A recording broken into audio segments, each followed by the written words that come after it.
Hi, this is Drew Jones of Drewsguitarshop in Seattle, Washington, and first of all I wanted to apologize for the background noise. It gets really hot in my shop, and that's my AC, and that AC is staying on for the video because it gets super warm in here without it. Anyway, let's get to talking about the machine heads here. So it's very rare that I get products through here that I am excited enough to want to talk about. Generally I tend to be sort of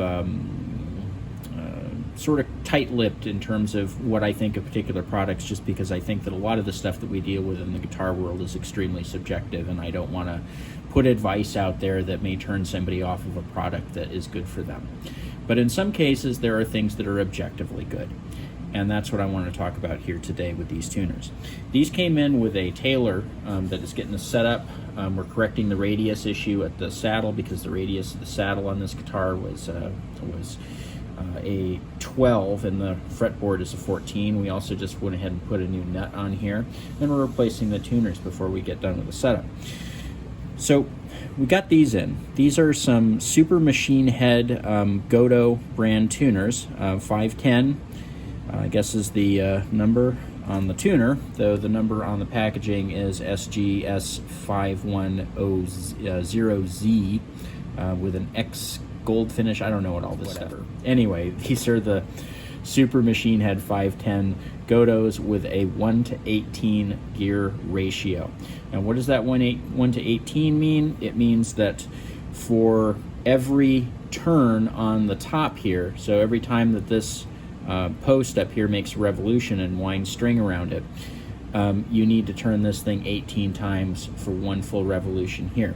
And this is a higher ratio than some other tuners, and that is actually a good thing when talking about precision tuning, because the more of that ratio that you can get, the slower it's going to tune. But that is sometimes a really good thing when you're really trying to be very careful about dialing in that tuning absolutely perfectly. Moving a little bit slower is sometimes better. Less is more. Miles Davis approach. The thing about these tuners that I really wanted to talk about, though, and that I first noticed when I took these out of the box, was just the metal work on this. It is just so smooth. Usually I'm used to taking these things out and seeing some machine marks on there, and some other like stamping marks or something from the metal. No, this looks like a piece of jewelry. I've had a little bit of experience making jewelry years and years and years ago. I was never any good, don't want to brag about it, but I recognize when certain work has been done. And what has been done here is that this has been smoothed out with some kind of abrasive process, and so they got rid of all of the machine marks and all of the stamp marks by abrading this thing and then polishing it, and the result is just absolutely gorgeous. This is stunning for a tuner. I like it when there are really clean machine marks, or I like it when there are no machine marks, and I don't really like, I'm not really impressed by anything in between, because that's pretty normal. But this is just gorgeous. It's shiny. I can't see a single mark on here, and it's just delightfully smooth. The texture on here is just wonderful, and you can see the same texture on the tuner itself. Just all of the edges have been rolled off. Everything has been polished. Everything just looks really amazing. Something else that I wanted to comment on is that when I go to turn these are tight. They're nice and tight, and they're kind of stiff to move, which actually I think is a really good thing, because again, when you're talking about that, precision tuning and wanting to get it right up on that, exactly right in the middle on that A440 when you're on the strobe tuner, stiffness is actually good. It lets you allow for these little tiny itty-bitty incremental movements rather than kind of dumping something off. It's much easier to get a finer tune with a kind of a stiffer tuning button. The tuning button is what this little guy is here. And, just seeing this is like where I will try to ideally set these things to when I do a setup, and it's already here, and I love it. And something else that I really I love. I've never seen this before, but when you look at the post here and you see this little line here, that's actually looks like a piece of some kind of bearing plastic. So it looks like it might be might be nylon or something, but it's a bearing surface. If you look at that, it's actually kind of rotating with it. It's serving as sort of like a little ball bearing surface. Not all bearing surfaces are ball bearing. There are certain surfaces that are just, very smooth and work together. But if you look where that lands,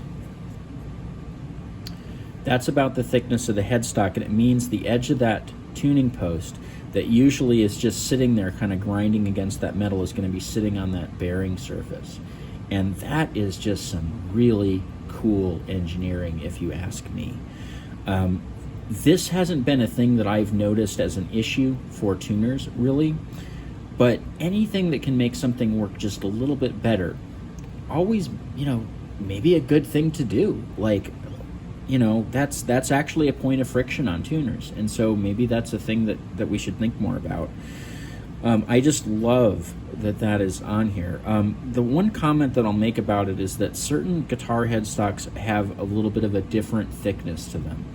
They're not all created equal. So like, Gibson Les Paul headstock is going to be thicker than the headstock on this Taylor here. And so it's good that this thing is wide, because that where this bushing falls in terms of tightening this down to the headstock may move around a little bit. And so I'm not actually sure that outside of some of the more standard thickness headstocks like Martins and Taylors and Collings and whatnot, I'm not sure that this is going to fit some other headstocks that kind of fall outside of that range. Most headstocks stay within a particular range just for compatibility reasons with tuners and other products that are meant to go on them. But like I said, there are some thicker ones out there, even on like name brand guitars.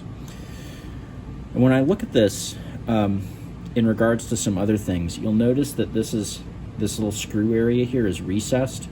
This is like something that like a machinist does when they're trying to show off. Like, this is just like, there's no reason to countersink that screw other than that it looks better and it feels better to look at. This is just really cool stuff. Love seeing that. It's just, like I said, it's just really gorgeous.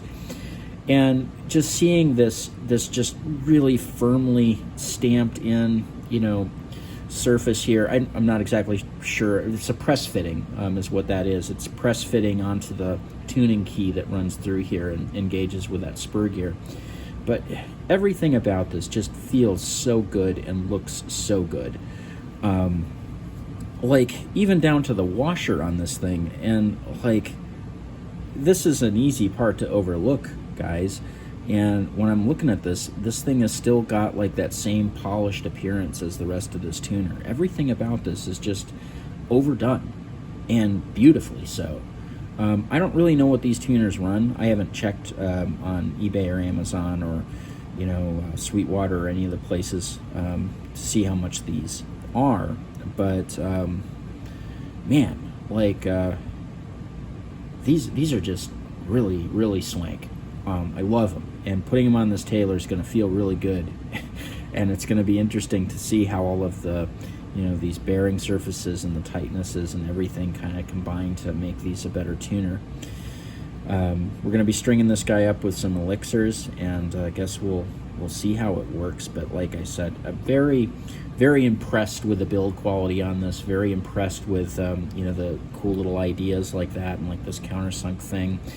And oh gosh, and just looking at this thing, like I'm noticing new things about it. One of the things that I'll also say is that when you look at the tuning post, you can see how it's, instead of having kind of a swoop shape to it, like a little archway, it's sort of like a half arch.